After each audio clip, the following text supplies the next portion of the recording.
Hello, English 1 Honors students. Welcome to Unit 6 as we flip the classroom reading for homework. So today we finished our reading today in class and we have met Montag. We have also met Clarice McClellan. And now we also heard that his wife's name is Mildred. So we left off with knowing that there was an empty tablet of capsules of sleeping pills that Montag finds in his room or in his home. And that's kind of where we end. It was a cliffhanger. So we're going to go ahead and begin to read to the next part. So we're going to read pages 12 through 18 together. I'm not going to read all of it. I'm only going to read the parts that are in pink. So please make sure to read the parts that we skip. It drank up the green matter that flowed to the top in a slow boil. What is it, you may ask? Well, it's this machine that gets called to operate on Mildred. Okay, so just keep that in mind.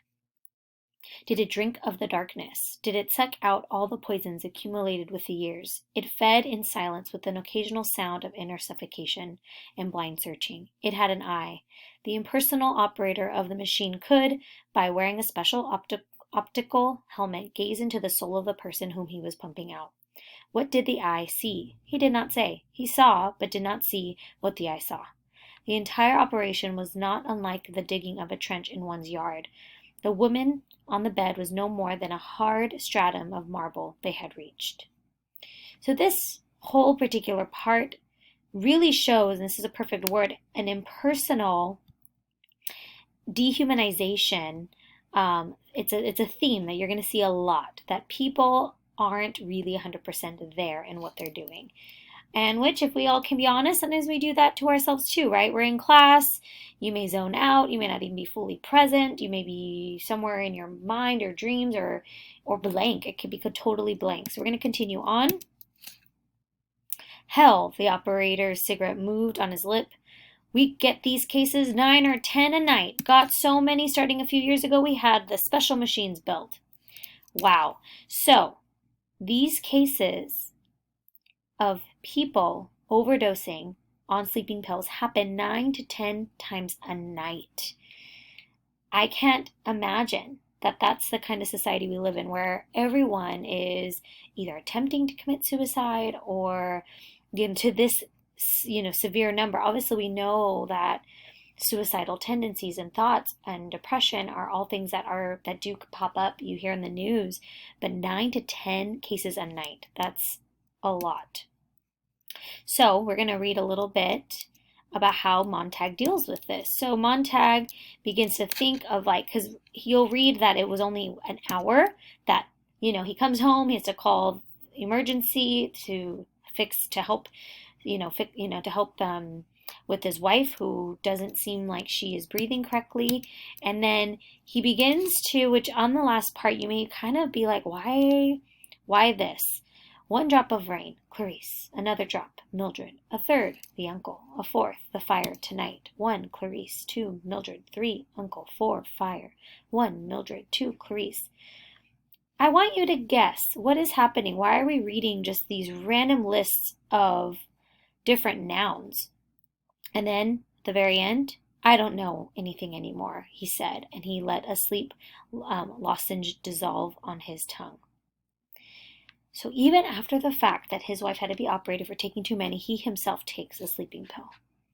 So we'll talk about this tomorrow, about why is this in the book? Why do we have this list of random people? And I would love to hear your guesses. So now, the next day, Mildred wakes up. Mildred watched the toast delivered to her plate. She had both ears plugged with electronic bees that were humming the hour away. Can you please guess what the electronic bees are? Something you possibly wear. You probably have electronic bees, but they're called something else in 2020. She looked up suddenly, saw him, and nodded. You all right? He asked. She was an expert at lip reading from 10 years of apprenticeship at seashell ear thimbles. She nodded again. She set the toaster clicking away at another piece of bread. Montag sat down. His wife said, I don't know why I should be so hungry. Last night, he began. didn't sleep well. Feel terrible, she said. God, I'm hungry. I can't figure it. Last night, he said again. She watched his lips casually. What about last night? Don't you remember? What? Did we have a wild party or something? Feel like I've a hangover. God, I'm hungry. Who was here? So she clearly, obviously doesn't remember what happened the night prior. Finally, Montag kind of doesn't clearly tell her, and then finally he does. Yes, he said, I wanted to talk to you. He paused. You took all the pills in your bottle last night. Oh, I wouldn't do that, she said, surprised. The bottle was empty.